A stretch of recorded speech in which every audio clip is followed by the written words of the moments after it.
Okay, this is Ringwalk Media in association with Red Lion Supercars, Mr. Adam Smith, the voice of boxing. Here we are, a superb occasion in London.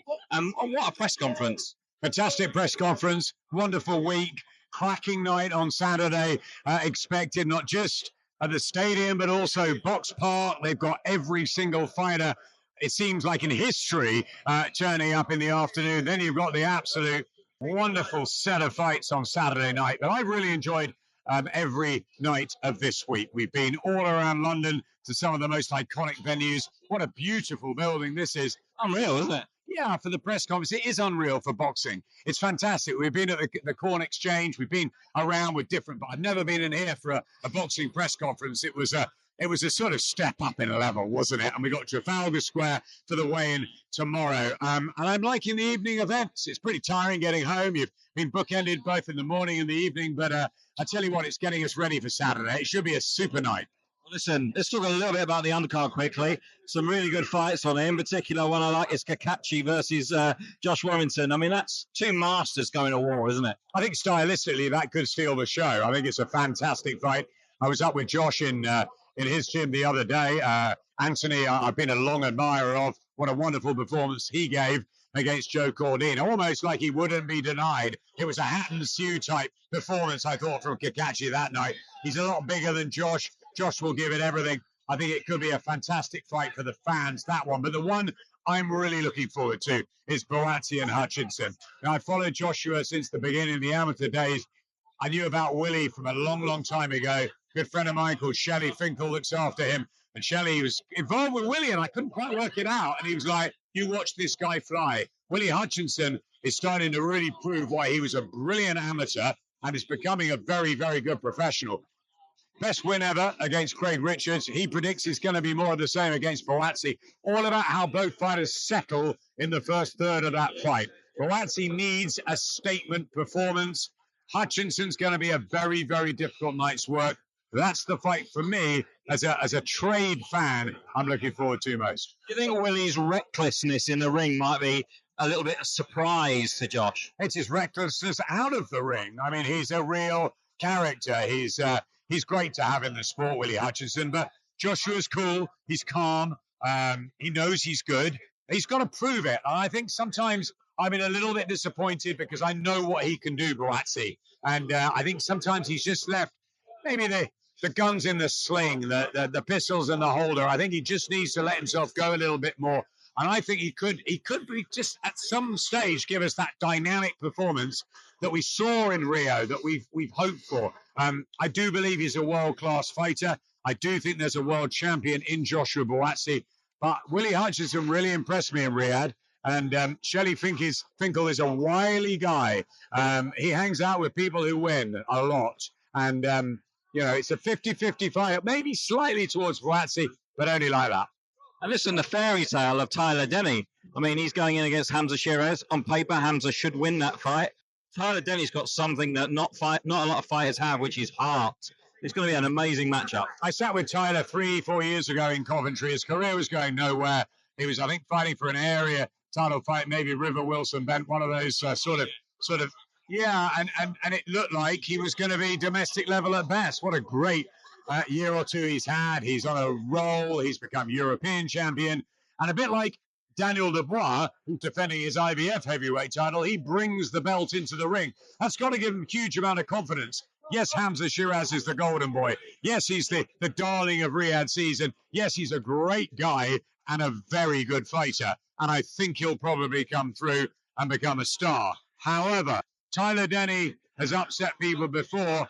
And again, a bit like Daniel in the main event, write him off at your peril. Ham's a big favourite going in. Tyler Denny's coming to win. He has nothing to lose. Makes him dangerous. And, of course, the main event. Anybody's guess on this fight. I mean, Joshua's got the experience, but Dubois is the up-and-coming star, isn't he? Dubois has got momentum, and he's really improved under Don Charles. Shane McGuigan picked his career up again, got him through that Kevin the Raider fight. And then he did really well against Usyk, didn't he? And then he got criticised again, like the Joyce fight, how he finished that.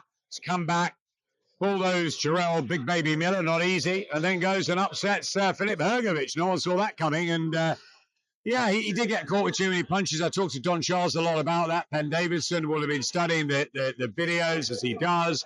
Ben and AJ make a terrific partnership, I think. They're taking nothing away from what Rob McCracken did earlier on in his career with AJ. He was brilliant, but I think he needed a change. He had a few different trainers. He settled down with Ben. He likes the gym, Moses, the McCormack brothers, Lee Wood. It's a good buzz around there. AJ's like a sponge.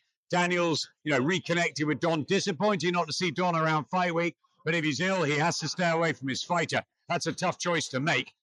I think Daniel is a big underdog. I think that he's got it all to go for. This is the big opportunity. I was there at one of the sparring sessions many years ago. He held his own, very much so. Very competitive in that. Different with the smaller gloves, different when they got a lot of professional experience between then and now. 45 knockouts between them. Frank Warren said it. Could it be our Hagler Hearns? I think it could be a shootout. I think it might be a little bit fancy for the first round or two, but I think then it'll catch fire. I just think AJ's got a little bit more in his locker. I think he's a bit more experienced. He's been through adversity, like the Klitschko fight. Even Andy Ruiz, people said, oh, what happened at the end? But he picked himself up on the canvas 4 times. I don't know. I think Daniel could win this fight, but I think it's a big if, a big could. I think if he's in there after 5-6 rounds, it gets very interesting. I'm not sure he will be. Well, listen, there's not the only fight week, of course. Next week, you've got a big fight week with GBM. Tell me about the show, because there's some big names on the show. Yeah, really excited about it. I think it's GBM's biggest show so far. Izzy and the team have got an absolute firecracker for us at the Cannon Arena next Friday night. So it's the big show after the big show. We're straight up to Sheffield, get promoting that. Shaquille Thompson headlines, undefeated in 12. He's the middleweight that everyone's talking about now, in with River Wilson Bent. I mentioned him earlier, from Coventry, and River is really confident about this. He believes Shaq hasn't been tested. He's coming gunning for Shaquille Thompson. Then you've got Reese Mould and Ryan Walsh. What a great fight that is. We talk about Warrington and Kakache. Again, I can't see how these two won't make a brilliant fight. You've got Tycee Gallagher, Tori Ellis-Willits. I think that's a really good fight. For the women, I think it's fabulous. I think it will really blend well. Tori's got a lot of experience in the amateurs, not so much as the professional. Tycee's on a real roll. Then you've got Hughie Fury coming back. I spent some time with Hughie and Peter in their Cotswolds home the other day. Really excited about Hughie. He knows he needs to start knocking them out to get on these big Riyadh cards. Maxie Hughes as well. He's on the bill. Jack Bateson, Amir Akbar, Ed Hardy, the farm boy. Don't forget him. It's going to be a brilliant night. And of course, it's not got the headlines that this has. But GBM are doing really well, and they're giving British fight fans what they really want. Great fights, brilliant atmosphere, entertainment from start to finish. It's exactly what Turki Al-Sheikh is doing on the bigger stage, the bigger level. And I tell you what, Izzy, I'm talking to him every morning, every night. He wants to be up there within 6 to 12 months. It's live on DAZN. Let's get behind it. GBM next Friday night. There's no sleep for any of us.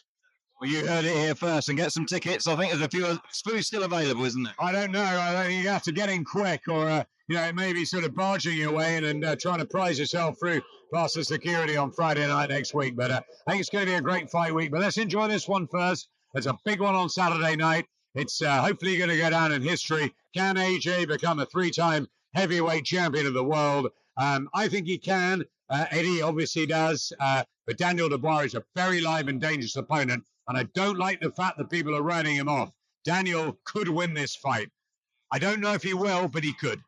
Well, before we let you go, because I know you want to run off and get some food, we always ask you about your charity. You do some work for the food bank, don't you, in London? And we'd like to know a little bit more on where people can help you. Absolutely. That's really kind of you to ask. And I haven't had time to get to the food bank that I help out in Acton for a few weeks. I've been away on holiday, and I've been caught up in this, obviously, the last couple of weeks. The food bank I help out is in Acton in West London. It's brilliant. I love it. I just want to give back. I've been through a huge ordeal myself, and I did a lot of time when I was rebuilding from the cancer when I couldn't really walk properly. I spent a lot of time with Acton, the homeless association there, and now I still help out at the food bank. So I miss the guys there. It's great chatting to them every week, and to see their face light up when they genuinely are really excited to get some food, some fresh food, some cans of tuna, some pasta, whatever. And I go back to my kids and I say, this is what life can be like. It's hard out there, and I'm very appreciative of what I've got now. And like with the summit fighters that I work with, Kyle Davis, Sophie Alish, and Narali Yamari, I want to try and give something back. That's really important to me. I've taken a lot from boxing. I've had a lot of opportunities at the highest level. I want to give back now, and I think it's really important. Fubak's do a phenomenal job around the country, and I just play a tiny little part in my West London one. Listen, it's great to see you still looking fit and well. We always enjoy your knowledge and your insights. Thank you so much for spending some time with us, and we will see you next Friday night at GBM. Thank you. Thanks for coming, and you'll get a good show next week.